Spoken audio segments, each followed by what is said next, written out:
రుణ విముక్తి పొందామన్న సంతోషంతో తరలివచ్చిన రైతులతో సచివాలయం కలకలలాడింది. వివిధ ప్రాంతాల నుంచి పెద్ద ఎత్తున హైదరాబాద్కు వచ్చిన అన్నదాతలు సచివాలయం ప్రధాన ద్వారం నుంచి ఎల్ బ్లాక్ వరకు ర్యాలీగా వచ్చారు. ముఖ్యమంత్రి చంద్రబాబు సాహసోపేత నిర్ణయం తీసుకున్నారంటూ నినదించారు.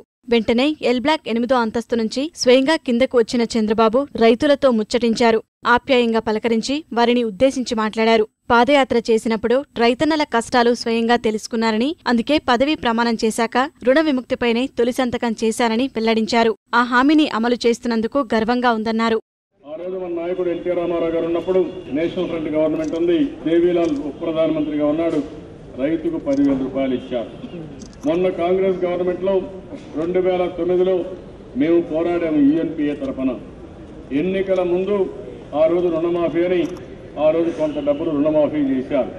అందులో కూడా పెద్ద ఎత్తున అవినీతి జరిగింది. ఈరోజు కొంతమంది నాయకులు చెప్తున్నారు 5-6 లక్షలు 10 లక్షలు ఉంటుందని ఇమ్మంటారు. నా దగ్గర డబ్బులుంటే వాళ్ళకు కూడా ఇచ్చేవాడిని, వాళ్ళు కూడా రైతులే. ఈరోజు నా దగ్గర డబ్బులు లేవు, కష్టాల్లో ఉన్నాం. కానీ కష్టాల్లో ఉన్న రైతాంగాన్ని, పెద్ద రైతు కానీ చిన్న రైతు కానీ 1,50,000 రూపాయలు వెసులుబాటు ఇచ్చామంటే అది తెలుగుదేశం పార్టీకి వాళ్ళ పట్టుండే గౌరవం. భవిష్యత్తులో నేను ఒకటే ఆలోచిస్తున్నాను, మీరు వ్యవసాయ ఖర్చులు తగ్గించాలి, శాస్త్రీయంగా వ్యవసాయం చేయాలి, ఆధునిక పనిముట్లు వాడాలి. ఇవన్నీ వాడి భవిష్యత్తులో రైతు వ్యవసాయం అంటే గిట్టుబాటు ధర రావాలి.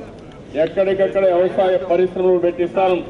ఏ రైతుకు ఇబ్బంది లేకుండా పూర్తిగా మిమ్మల్ని ఆదుకునే వరకు నేను మీకు అండగా ఉంటానని మరొకసారి హామీ ఇస్తున్నాను. రుణమాఫీపై విధాన ప్రకటనతో శుక్రవారం రోజంతా రైతులు తరలివచ్చి ముఖ్యమంత్రికి అభినందనలు తెలిపారు. శాలువాతో సత్కరించారు. ప్రభుత్వం చేపడుతున్న సంక్షేమ పథకాలు పేదల జీవితాల్లో వెలుగులు నింపుతున్నాయని అన్నారు. ఇంత కొద్ది కాలంలోనే కరెంటు సమస్యను తీరుస్తూ, రైతు రుణాలు మాఫీ చేస్తూ, 200 నుంచి 1000 రూపాయలు పింఛన్ చేస్తూ, వికలాంగులకు 1,500 రూపాయలు పింఛన్ చేసిన గొప్ప కార్యక్రమాన్ని పెట్టిన గౌరవ ముఖ్యమంత్రి గారిని రాష్ట్ర ప్రజలందరూ కూడా ఆశీర్వదించి చిరకాల ముఖ్యమంత్రిగా ఉండాలని మేమందరం కూడా కోరుకుంటూ మేము ఈ ధన్యవాదాలు తెలుపుతాం. నిజంగా చంద్రబాబు నాయుడు గారు కూడా లోన్లు రద్దు చేయకపోతేనో, వికలాంగులకి మరి పింఛన్లు ఇవ్వకపోతేనో, వృద్ధులకు పింఛన్లు ఇవ్వకపోతేనో మీరు ధర్నాలు చేయండి. ఒకరోజు కాదు, నెల ధర్నాలు చేయండి. అనుకున్న ప్రకారం అనుకున్నట్టు అన్ని సమానంగా చేస్తుంటే పాపం జగన్మోహన్ రెడ్డి గారికి ఏం తోసక నిద్రపట్టక జనాన్ని రెచ్చగొట్టి ధర్నాలు చేయమని చెప్పడం జరుగుతుంది. అది మంచి పద్ధతి కాదు. ప్రభుత్వం చేపడుతున్న కార్యక్రమాలకు రైతన్నల నుంచి పెద్ద ఎత్తున మద్దతు లభిస్తుంటే ప్రతిపక్ష నేత జగన్ మాత్రం తప్పుడు ప్రచారంతో దొంగధర్నాలు చేస్తున్నారని మంత్రులు మండిపడ్డారు. జగన్ కుటుంబం దోచుకున్న డబ్బుని రాష్ట్ర ఖజానాకు బదిలీ చేస్తే అన్ని రకాల రుణాలను పూర్తిస్థాయిలో మాఫీ చేస్తామని స్పష్టం చేశారు. రాజశేఖర రెడ్డి కుటుంబం, వైఎస్ జగన్మోహన్ రెడ్డి దోచుకున్న సొమ్ము జప్తులైతే ఆ సొమ్ము రాష్ట్రంగా కేంద్ర ఖజానాలో పడింది. అంటే మా సొమ్ము ఈ రాష్ట్రంలో దోచుకున్న మీ కుటుంబం డబ్బంతా కూడా కేంద్ర ఖజానాలో పడింది. ఆ విధంగా కూడా మాకు ద్రోహం చేశారు. మీరు ప్రజాధనాన్ని దోచుకొని 100 మంది కార్యకర్తలు పెట్టుకొని మాట్లాడితే ప్రజలు హర్షిస్తారనుకున్నావా?